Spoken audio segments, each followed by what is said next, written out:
Oi, gente, boa noite para todos e para todas. Atrasamos aí 2 minutinhos, mas foi só uma falha aí da net, né, na minha conexão, por isso que a gente se atrasou um pouco, mas começando mais uma live nossa aqui, a gente já agradece a presença da turma que está começando a entrar, né? Esse nosso diálogo por meio das lives a gente começou, né, algumas semanas atrás com o companheiro Alexandre Lino, com o companheiro Paulo Vitor, né, com a companheira Lara, com o companheiro Pablo, também com a companheira Hilda e por último a companheira Thaíris. Hoje a gente vai ter a alegria, a satisfação de receber de volta daqui a pouquinho. Olha o Ricardo, já vou chamar Ricardo. Ele que é presidente do PT Alagoas, e a gente vai conversar sobre exatamente a experiência política, principalmente no período em que ele foi vereador, né? Ricardo já foi vereador em Maceió. Boa noite, Ricardo. Oi, Elida. Estou aqui lhe reapresentando para a turma. Ah, legal. Falando da experiência do momento em que você foi vereador aqui em Maceió, um vereador de esquerda, combativo, né? E como essa experiência é importante para nós. E agora, nós como Partido dos Trabalhadores, né? Como Esquerda Alagoana, também estamos aí buscando nos organizar para reconquistar cadeiras, né? Que já foram da esquerda no passado na Câmara Municipal e que possam realmente dar voz, dar representatividade para a sociedade. Hoje a gente vê uma Câmara tão omissa, tão apagada, né? Então, no momento que a população mais precisa, né, da representatividade e do poder público de uma maneira efetiva, a gente vê a Câmara bastante apagada. Então, acho que era um bom momento para a gente fazer aí esse diálogo e inclusive, uma tradição, né? Poucos parlamentares de esquerda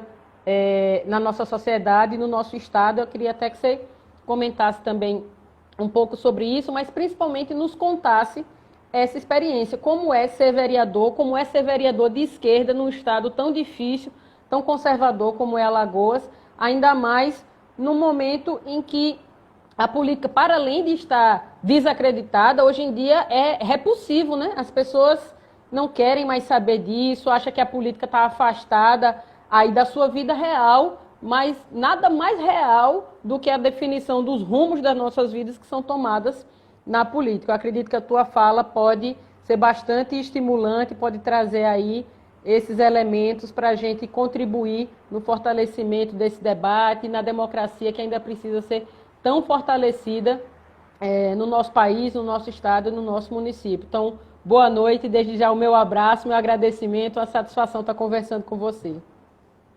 Boa noite, Elida. Puxa, a satisfação é toda minha, você sabe disso. Você me botou nessa vida aqui de live. De vez em quando eu converso com a moçada, aí digo, gente, a gente tem que depois fazer um agradecimento a muita gente na nossa vida que nos manteve no mundo. Depois da pandemia, do isolamento social, a gente que é de uma geração um pouquinho anterior a essa atual, que domina a tecnologia, a gente iria ter muita dificuldade se não fosse essa geração para botar a gente na vida de novo, né? E aí a satisfação é minha de estar com você. Você já deve ter saudade aí, a moçada que está assistindo. Eu quero mandar um beijo, um abraço para todo mundo que está assistindo.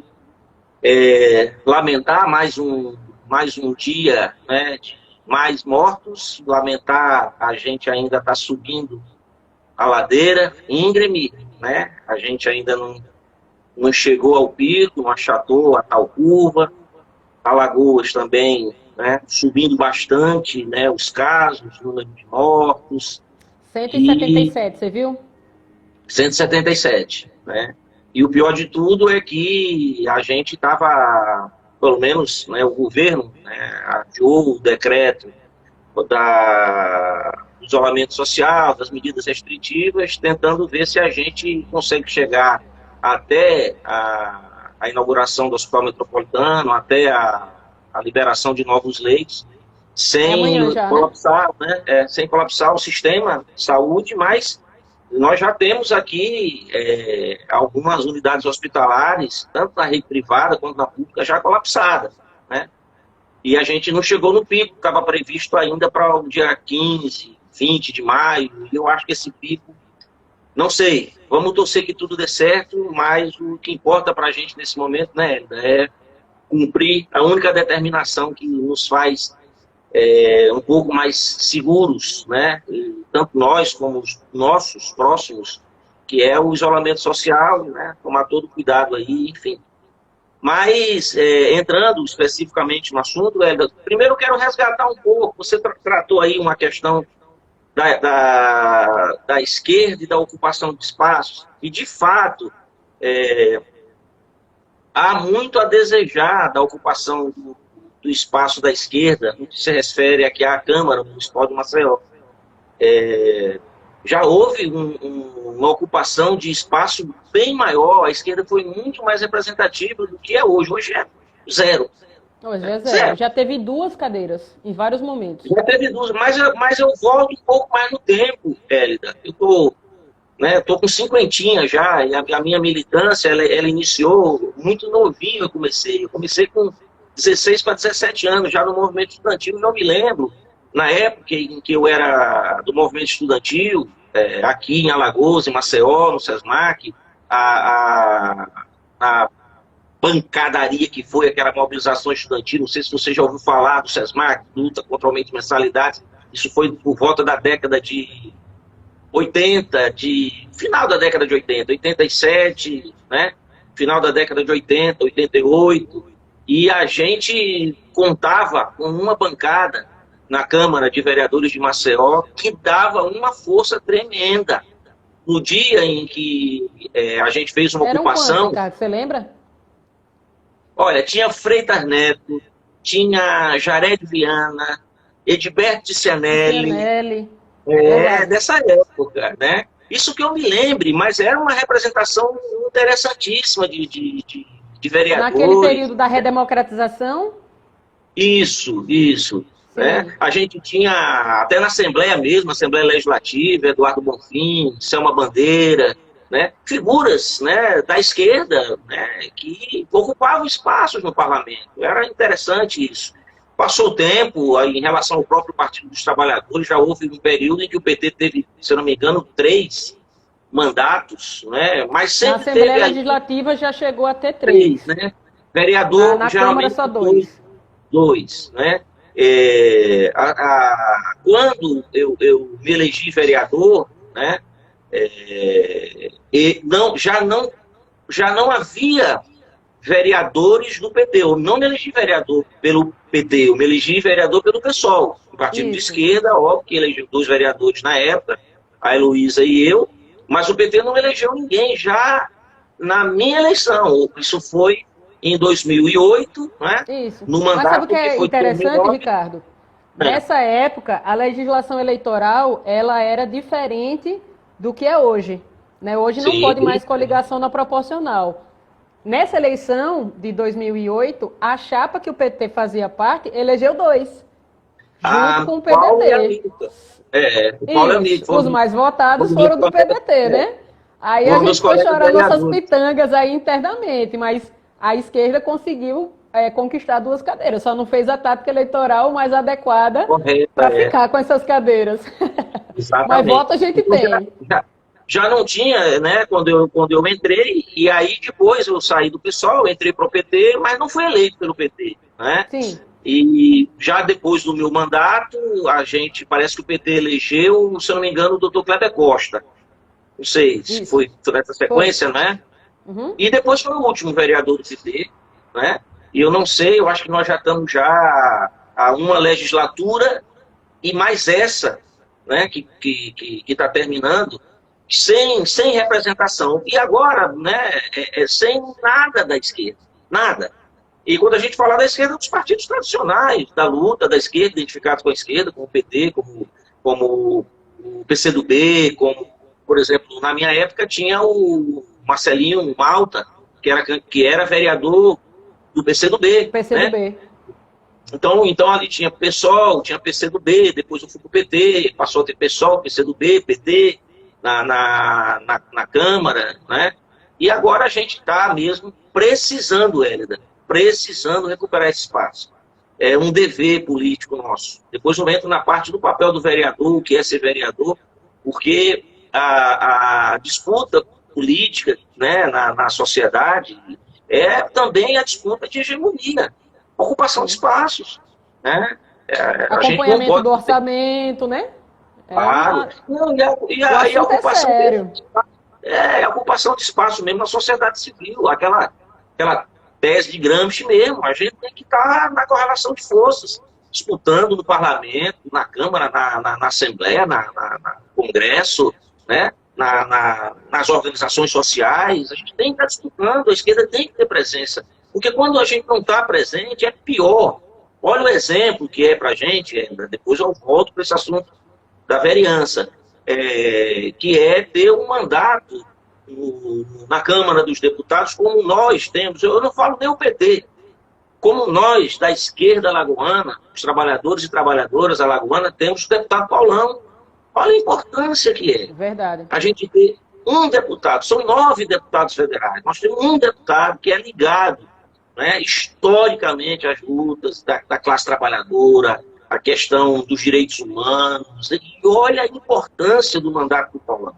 Recentemente, inclusive, quero até parabenizar o Paulão, né, pelo projeto que ele apresentou, visando retirar dinheiro do Fundo de Segurança para poder contribuir e ajudar o setor da segurança pública de Alagoas, cujos servidores, os civis, militares, estão doentes do Covid, né, pelo fato de estarem se expondo no dia a dia, né, tentando manter o isolamento social, enfim. Então, olha a importância da gente ter um mandato parlamentar. É fundamental. Não, e as emendas, acho que você está acompanhando, o Paulão colocou várias emendas para diversos municípios aqui em Alagoas, inclusive em municípios que não têm prefeito do PT, para reforçar os recursos da saúde, né? Então é muito importante, e eu aproveito aqui o embalo, inclusive, para avisar para a galera, a gente vai ter no dia 27 uma live com o Paulão para conversar um pouco sobre isso, os recursos que ele está trazendo para Alagoas e a importância da gente ter um mandato também a serviço do povo alagoano na esfera federal. Mas continue. Exato. Então, é importante isso. E aqui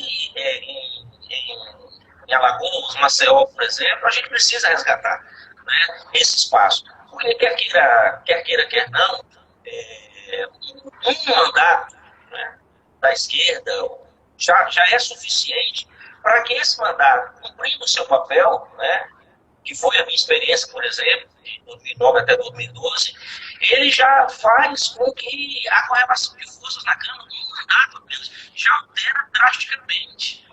Porque um mandato, mais com as características... Acho que seu áudio ficou baixinho um pouco. Ele melhorou? Eu não fiz nada aqui. Eu não mexi em nada.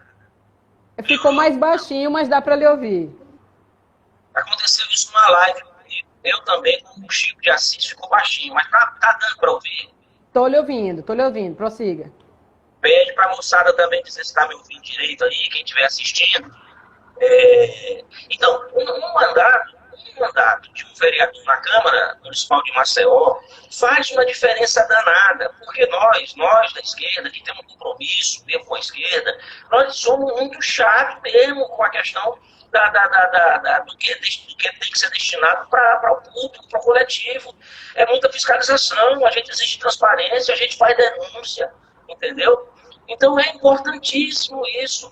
A gente está aí já praticamente 2 mandatos, o prefeito do Palmeiras praticamente não teve oposição, não é? Não é que tem que ter oposição sim ou sim, mas, gente, governar sem oposição é ruim. Eu, se fosse prefeito, quando eu for prefeito de Maceió, eu não quero governar sem oposição.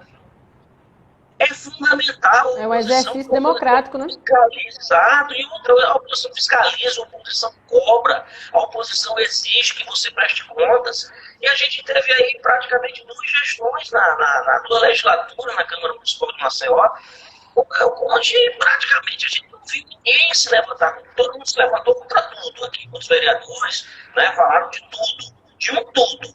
Mas em relação à gestão do prefeito do Palmeiras, que é ruim, que foi ruim, né? Hoje a gente pode até entrar nesses aspectos do ponto de vista, né, de colocar o poder público a serviço de quem precisa do poder público, né, que deixou a desejar, a gente não teve voz.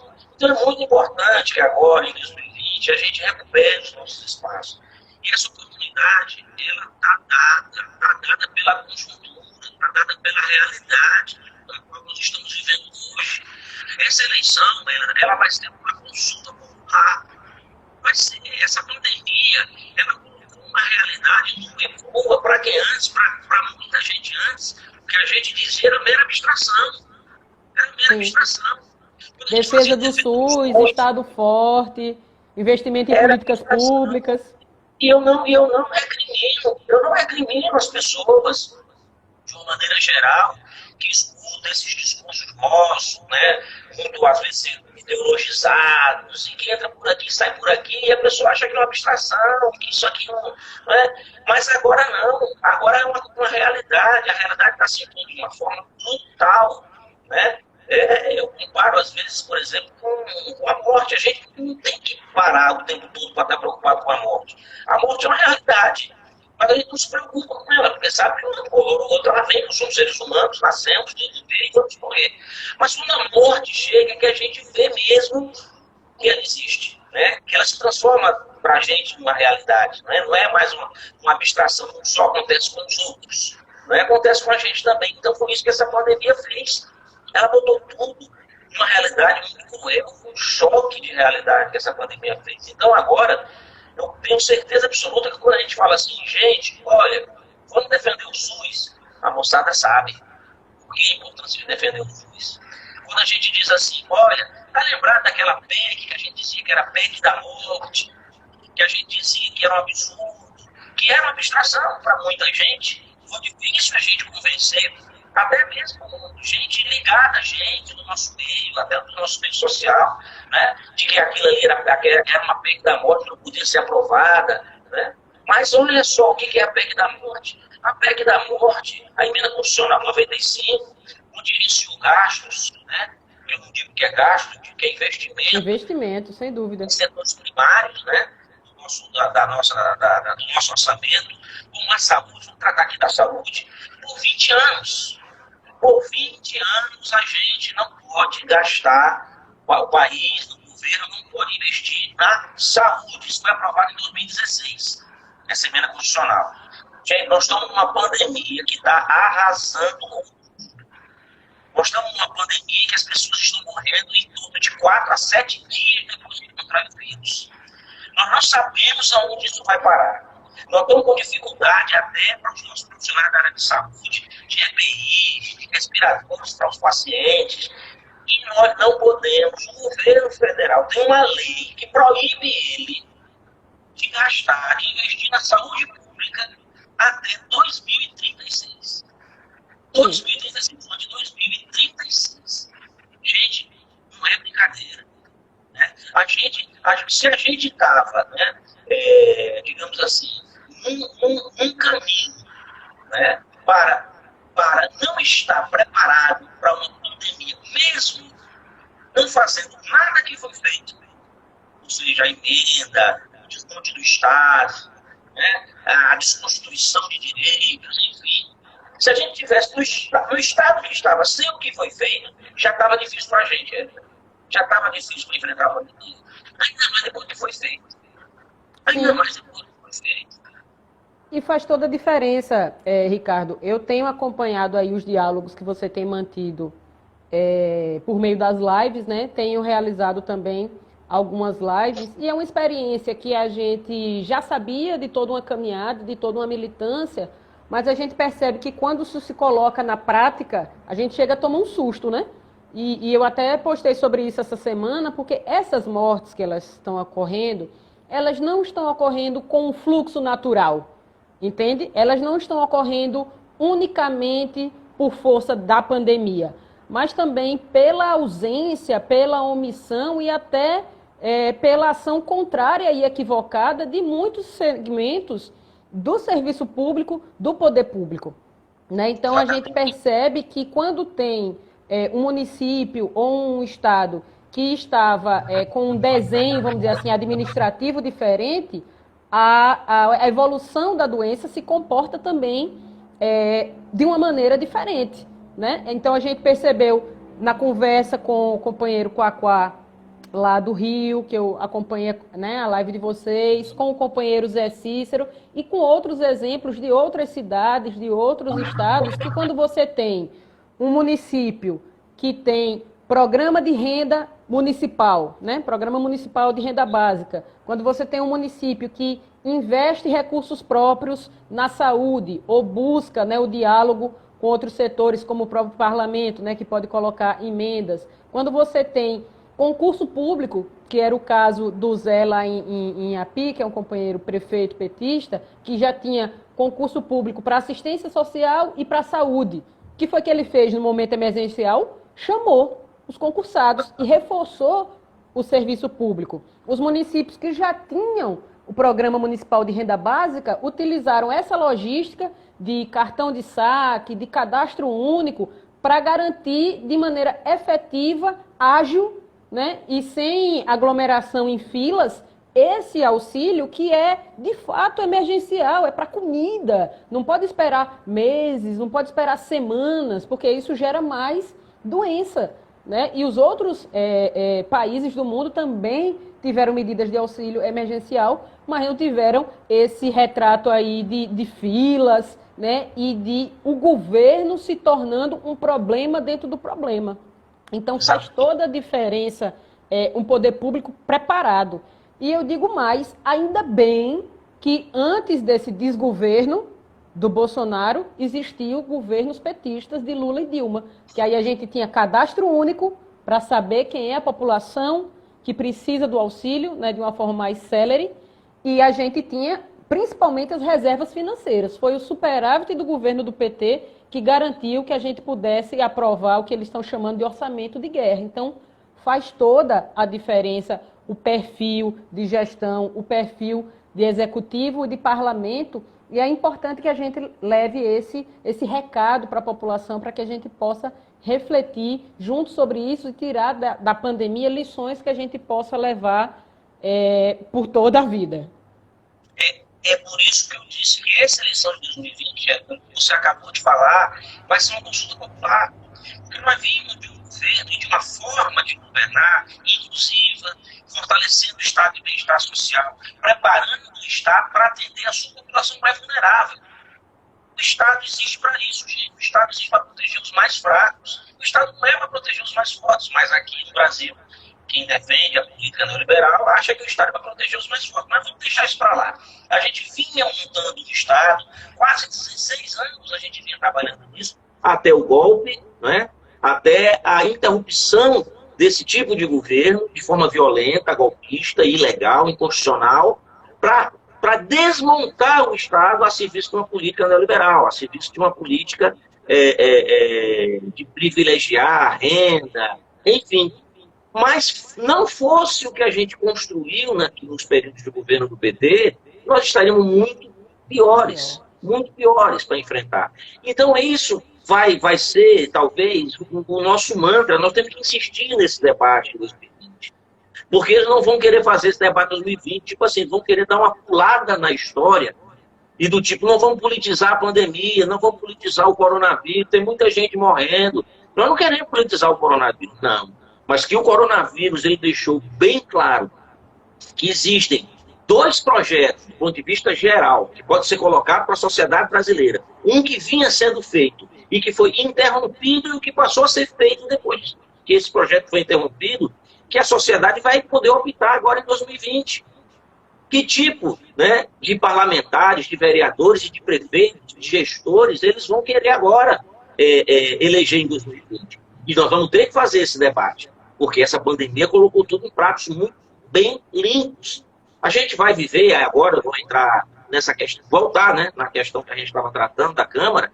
Você sabe que a Câmara, o vereador, ele legisla, mas em matéria orçamentária, ele, digamos assim, ele dá pitaco, mas ele não executa, né, o orçamento legislativo, o orçamento da prefeitura, o vereador ele pode indicar, dar alguma ideia, mas não há uma execução. Né? A gente não tem emenda, sabe? A gente não tem emenda, o vereador não faz emenda ao orçamento, não é? Para a sua execução. Mas é importante um vereador da esquerda, um vereador ligado a esse modo de governar, esse modo legislativo também, né? Voltado para a população mais vulnerável, de que ele pode fazer as adequações no orçamento, ou então fazer discussões diretamente com a sociedade, de como é que está feito o orçamento, se ele está voltado para onde é prioritário, se não está voltado para onde é prioritário, apresentar projetos legislativos no sentido de propor que o município se desenvolva economicamente, mas não em detrimento dos mais pobres e mais vulneráveis. Eu estava aqui estudando, pensando um pouco, eu estou nessa preparação aí para a campanha de 2020, eu espero que o Partido dos Trabalhadores me dê essa oportunidade, né, agora no sábado, de me dar o direito de disputar a Prefeitura de Maceió. Nós estamos vivendo um mundo, não é? A gente está vivendo um mundo onde essa pós-pandemia vai exigir outras respostas políticas. O debate político agora que nós vamos fazer nas eleições de 2020 tem que ser outros paradigmas. E não tem muita gente preparada para fazer esse tipo de debate e para levar a cabo o que nós estamos propondo do que nós da esquerda. Porque esses camaradas aí da direita, esses retrógrados, esses reacionários, esses são os responsáveis pela falência do Estado e pelo fato de a gente estar despreparado hoje para enfrentar essa pandemia. Por essa forma de pensar dessa moçada. Nós temos que rediscutir tudo. Nós temos que rediscutir tudo. Né? Nós estamos vivendo num momento em que o mundo, né, não está tendo mais espaço, não está tendo mais vida para a gente sobreviver. Nós temos que ter medidas alternativas, sair somente dessa discussão política, né, e ser bastante propositivo e coisas que só a gente pode implementar. Por exemplo, eu estava pensando aqui comigo, nós vamos ter que discutir aqui alternativas do ponto de vista econômico, do ponto de vista do nosso setor produtivo em Maceió, porque está tudo esgotado, não tem para onde a gente correr. Não adianta mais a gente querer dizer que para desenvolver economicamente Maceió nós temos que trazer indústria, porque isso é antiecológico, a gente não pode mais apostar nisso. Não é somente através das grandes indústrias que a gente vai poder desenvolver a economia do nosso município. Tem que verificar a vocação econômica da cidade. Nós temos vocação. O problema é que quando a gente tem a nossa vocação, ela é completamente distorcida por questões de interesses econômicos. Vou dar um exemplo para você do que foi feito recentemente ali com aquela comunidade ali do que chamava de Paraguá, da Ilha Creta. Tá me ouvindo, Hélida?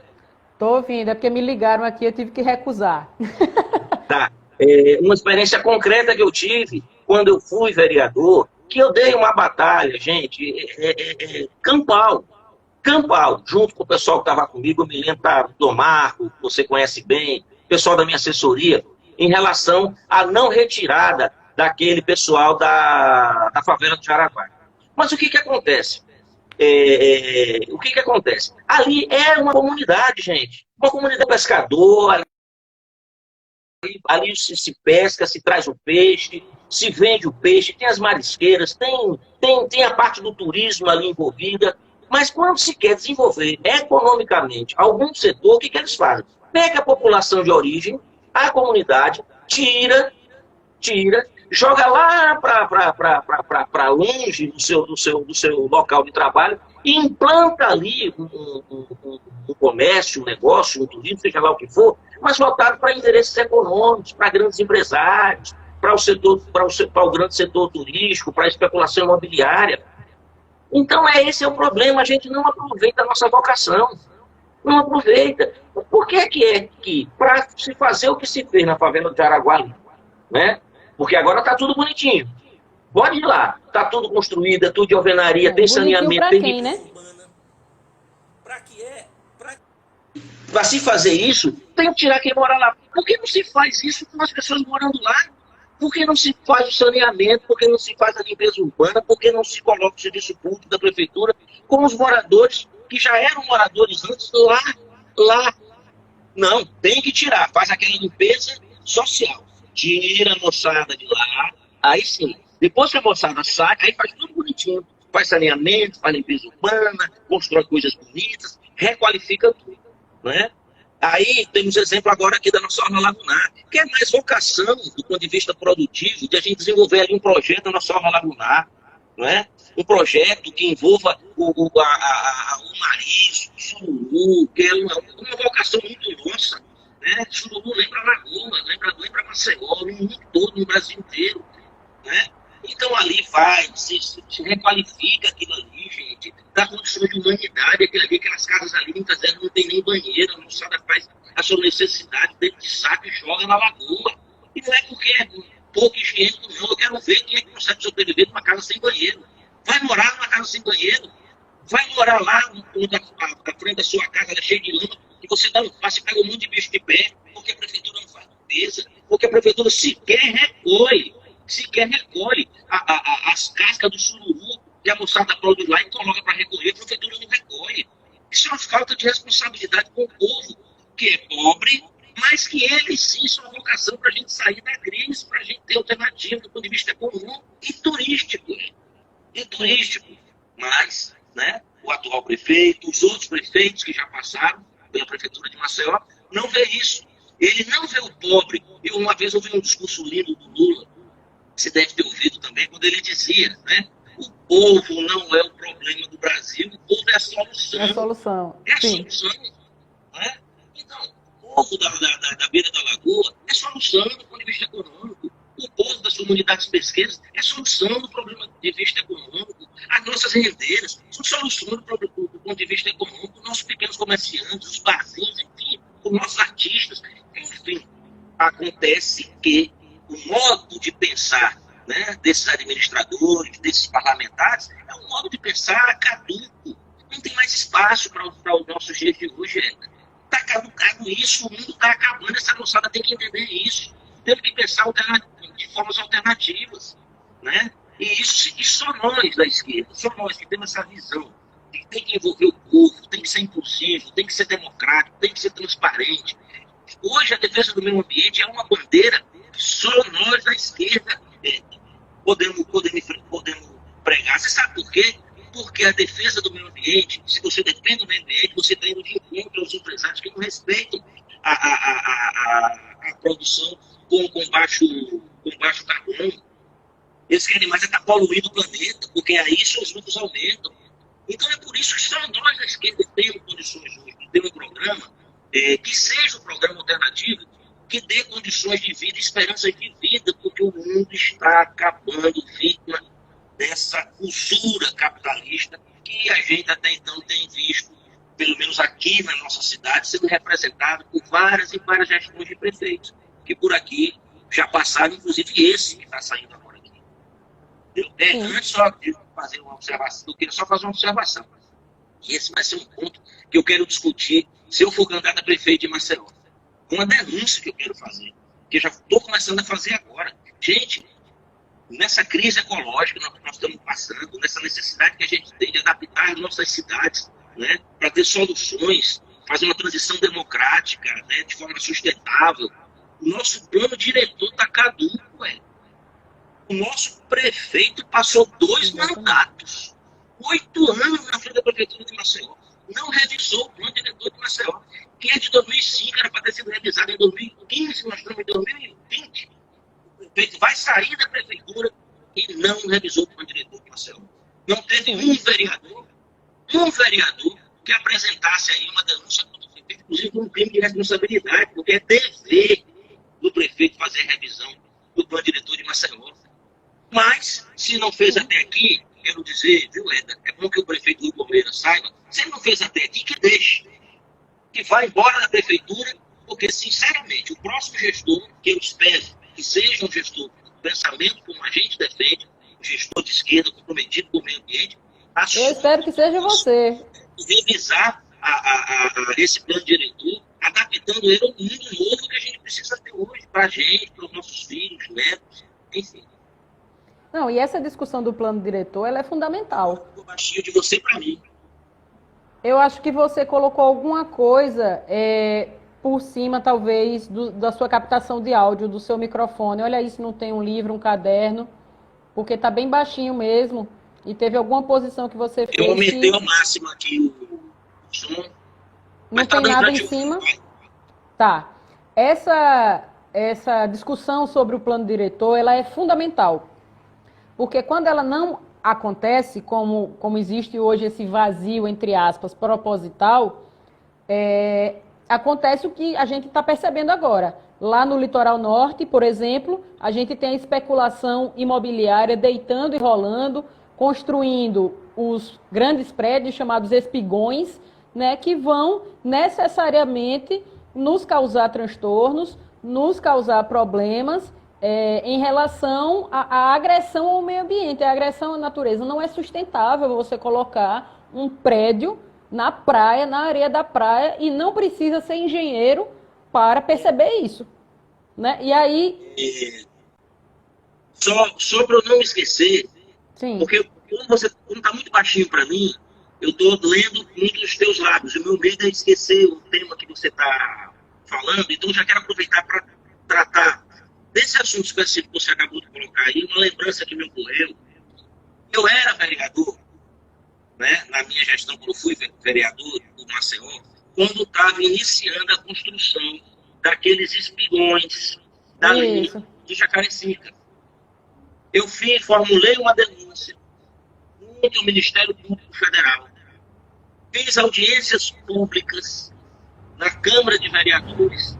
A minha denúncia era que não havia um projeto de esgotamento sanitário para aqueles prédios, quando todos os prédios estivessem construídos, seriam várias famílias morando, produzindo, né, esgoto. Eu sei que certamente, né, a intenção era para ir para jogar no mar, né? Uma afronta a todo tipo de legislação ambiental, né, de defesa da ecologia e do meio ambiente. E durante um bom tempo, Hélida, aqueles prédios, aquelas construções ficaram embargadas. O Ministério Público entrou com ações e embargou. Logo depois que eu saí do meu mandato, eu passava indo para a praia ali, com a minha esposa, com meu filho, e as obras retornaram em pleno apoio, e diziam, olha, tá vendo? Aproveitaram que acabou uma moçada aí para retomar essas obras. Fazendo falta. O tempo em que eu era vereador, isso aqui estava embargado porque eu estava exigindo um monte de adaptação das normas, enfim, para que continuasse aquela construção. Mas, hoje em dia, tudo é para atender ao interesse da especulação imobiliária, das grandes construtoras, né? das grandes imobiliárias, né? Em detrimento de quê? Em detrimento do povo, porque o povo não tem acesso à cidade. O povo não tem acesso ao espaço urbano, porque os melhores estão cercados, sem utilidade nenhuma, esperando aumentar o preço para vender, incorporar e construir grandes empreendimentos que o povo pobre jamais pode pensar nem em comprar a cerâmica, o metro da cerâmica, quanto mais o imóvel que lá é construído. É por isso também, Eda, que eu defendo, se for me dado o direito de ser candidato a prefeito de Maceió, que eu defendo que aqui a nossa cidade, Maceió, o nosso município, ele seja rígido com a política de IPTU progressivo no tempo. É um dispositivo constitucional que visa combater a especulação imobiliária e para a verdadeira utilização do solo urbano. Utilização do solo urbano para quem precisa. O IPTU progressivo no tempo é um dispositivo que existe na Constituição que não visa somente a questão financeira do IPTU, o lado arrecadatório do PSTU, o lado do IPTU, o lado de arrecadação do IPTU. Ele visa o lado social do IPTU, sim, que é proibir a especulação imobiliária. A cada tempo, a cada 3 anos, 5 anos, que aquele imóvel, né, que está lá, né, ele não tiver utilização, tiver lá para especular, se aumenta progressivamente o IPTU até um valor que dá até para você expropriar aquele imóvel e dar uma função social àquele imóvel. Algumas prefeituras do país já fizeram isso, inclusive algumas do PT. Algumas prefeituras do PT, inclusive no início das gestões do PT nas prefeituras, lá no início mesmo, lá por conta de 88, 82, por aí, quando a gente começou a ter prefeituras, isso era uma vertente forte das nossas administrações municipais. E nós temos que resgatar agora isso também para evitar o assunto que você colocou aí da especulação imobiliária. E falando, Ricardo, em experiência petista, eu queria que você comentasse para nós um pouco de uma experiência que já existe da possibilidade de aplicação do orçamento participativo, né? Que papel isso poderia cumprir para a população interagir com o legislativo, com o executivo, enfim, que impacto positivo o orçamento participativo poderia trazer para a nossa cidade? É outra experiência do Partido dos Trabalhadores, é o que a gente chama, é o nosso modo de governar as cidades, né? O orçamento, vamos tratar aqui de Maceió, ele é feito, elaborado, sem nenhuma participação da sociedade. Ah, não, porque tem as sessões da Câmara que convida toda a sociedade para isso, a sociedade não vai. Então, quando eu fui vereador era assim.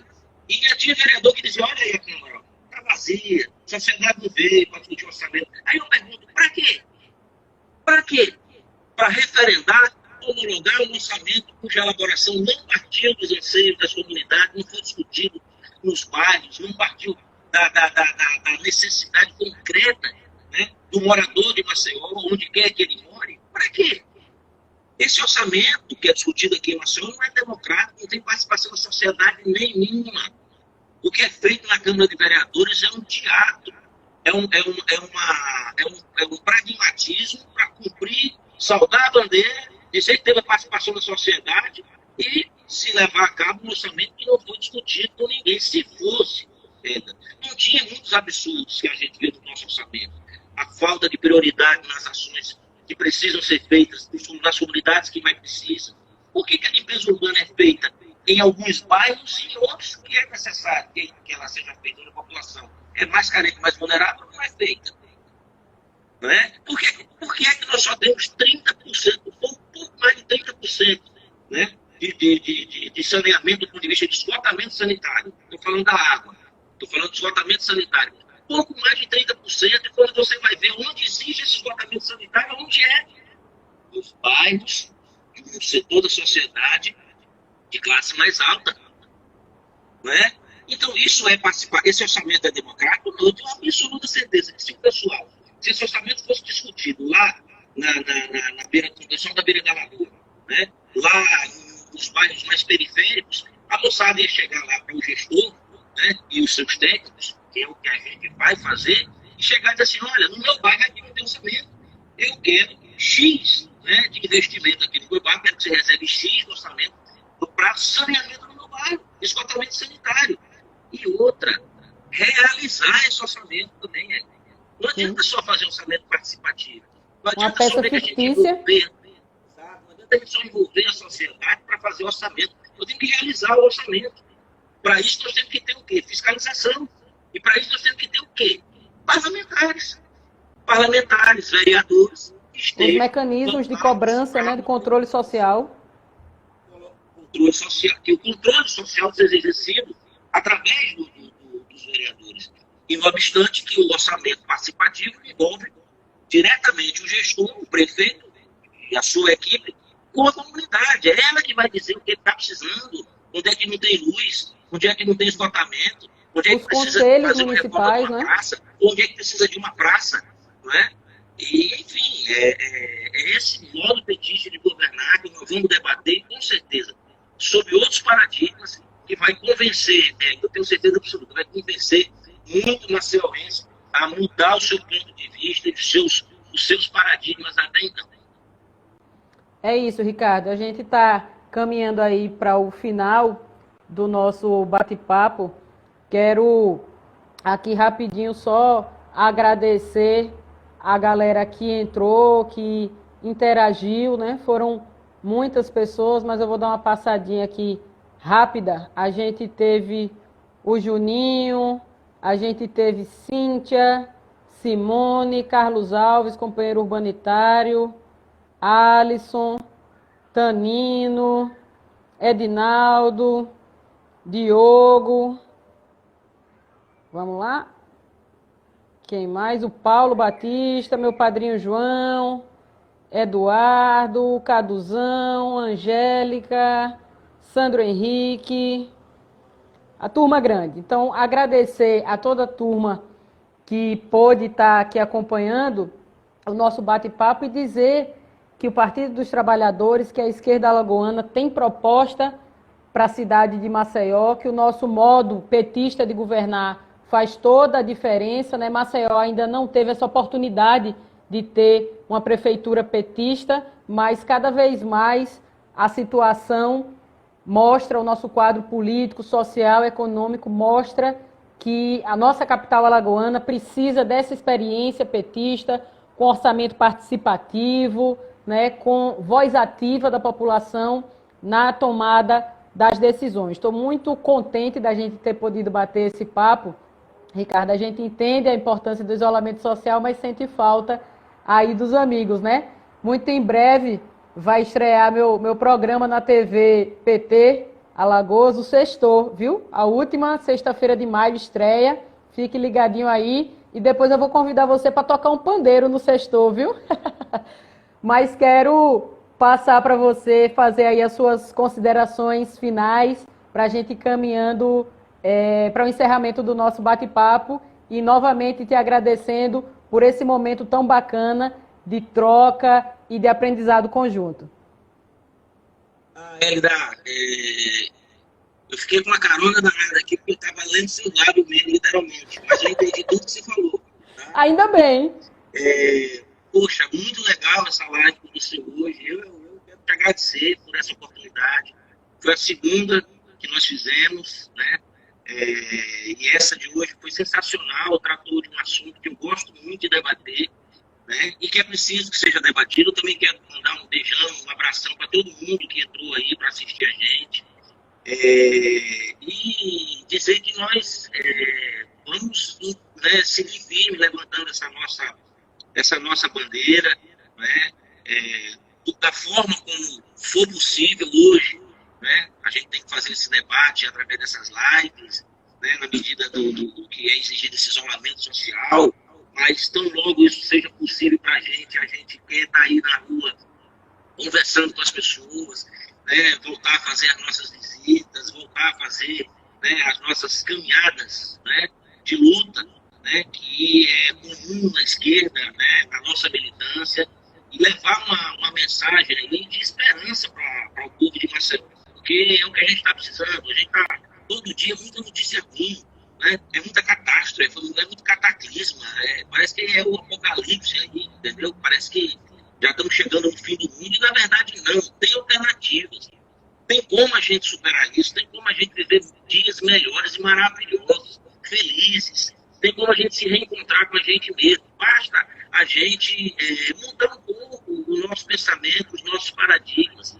Basta que a gente veja o mundo de uma outra forma, que não seja da forma que o capitalismo impôs a gente a pensar, de que a gente tem uma máquina lá para produzir, para fazer dinheiro para o povo ficar rico. Enfim, não. Vamos pensar mais agora na gente, na natureza, na nossa própria proteção. Vamos inverter os nossos paradigmas.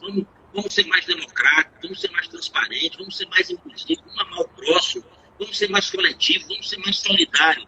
É essa mensagem que o PT precisa passar, vai passar, a esquerda como um todo, para a gente ganhar esse debate. Precisa ser ganho para que a sociedade ela faça uma mudança de rumo novamente e a gente volte a um tempo em que os governos olhavam, principalmente o governo federal, olhava mais para quem mais precisa, os mais vulneráveis. Então, um beijo grande, um abraço para todo mundo aí que participou. Um abraço grande, um beijo também, Ricardo. Um abraço carinhoso na tua esposa, no teu filho, que a gente possa dar continuidade, né, às nossas lives. O Ricardo já saiu. Eu reforço o agradecimento. Agradeço a toda a turma que nos acompanhou também. Vamos ficar em casa, vamos nos cuidar para superar esse momento e construir um amanhã muito melhor. Valeu, galera. Boa noite e até a próxima live. Tchauzinho.